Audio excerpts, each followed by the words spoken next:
5 basic mistakes that people make with their aquaponics system. Holy catfish! It's the aquaponics lady.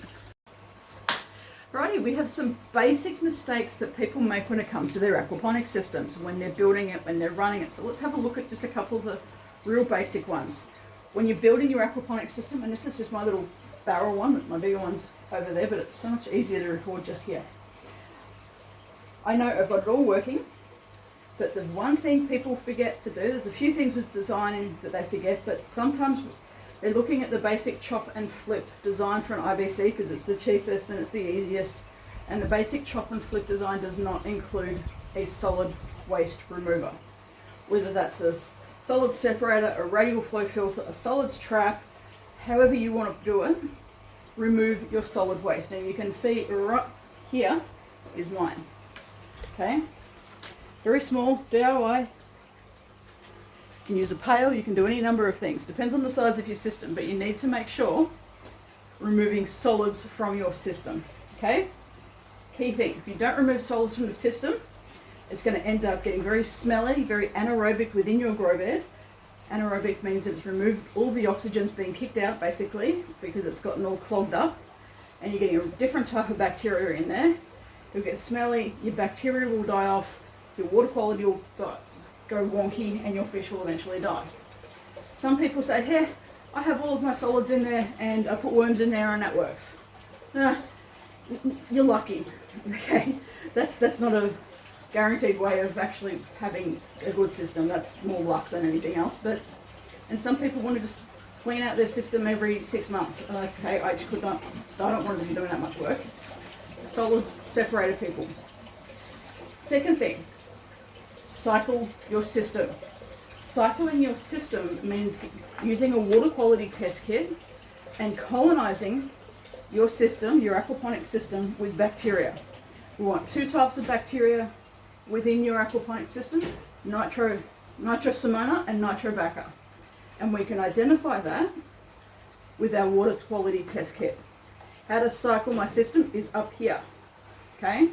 You must cycle your system. If you put fish in without cycling your system, they will die.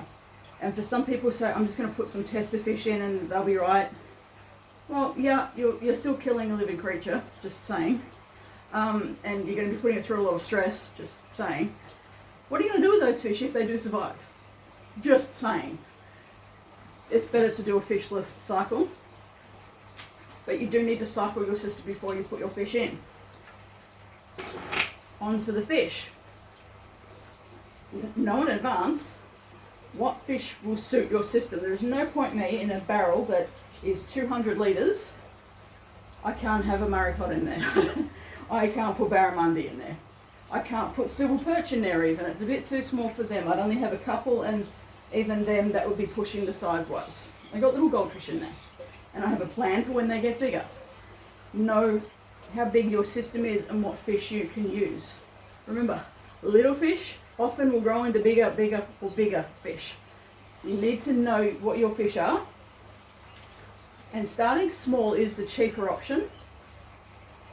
But then you need to balance out the amount of fish waste to the amount of veggies that you can have. Now you can see I've got a whole heap of veggies looking nice and green here. And I've done 2 harvests of the coriander, and I've got another one to do today, and it's doing awesome.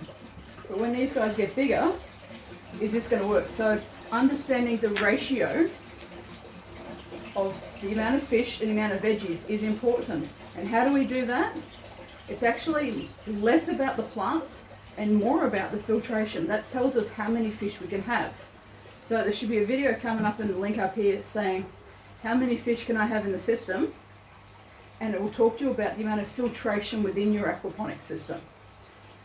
If you don't have enough filtration for the fish will die. Okay, so we must, our primary concern here, I've got a cat who's batting at the blinds, it's just very distracting because he's up high.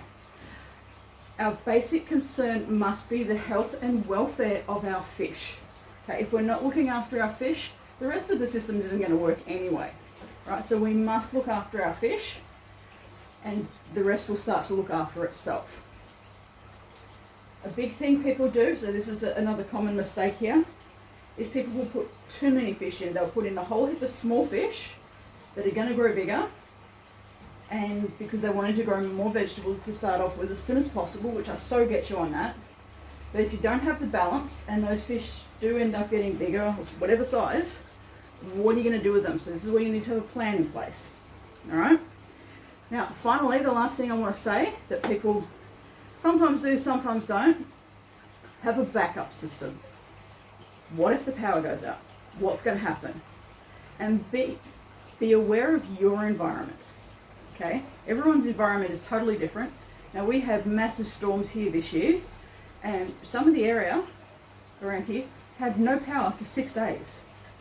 Well, my battery backup system, so my deep cycle battery system, would last 24 hours for my big system, which is great for 24 hours, but what then? You need to have a plan for the worst case scenario, depending on where you live. We don't normally have 6 days worth of power outages here, but it was certainly was, whoopsie, excuse me, something just went in my eye then. Certainly was a wake-up call for me to identify, what do I need to do? Do I need to have a chain lot of batteries? Do I need to have a generator? And then make sure that I maintain it. So these are some of the big things to think about. A lot of mistakes that people make, and there's a lot of videos showing you how to do it, okay, and how to get it right the first time. For me, I'm all about getting it right the first time and not fixing your mistakes. Prevention is much better than cure. All right? Well, thanks for watching. I hope you enjoyed the video. If you've got any questions or comments, make sure you do leave them below, and hit that subscribe button so you can find out when I've got more videos being posted. And don't forget to follow me on other social media, because I do different lives on different social media on different days. So, again, thank you for watching. I really value and appreciate your time, and I hope you enjoyed it.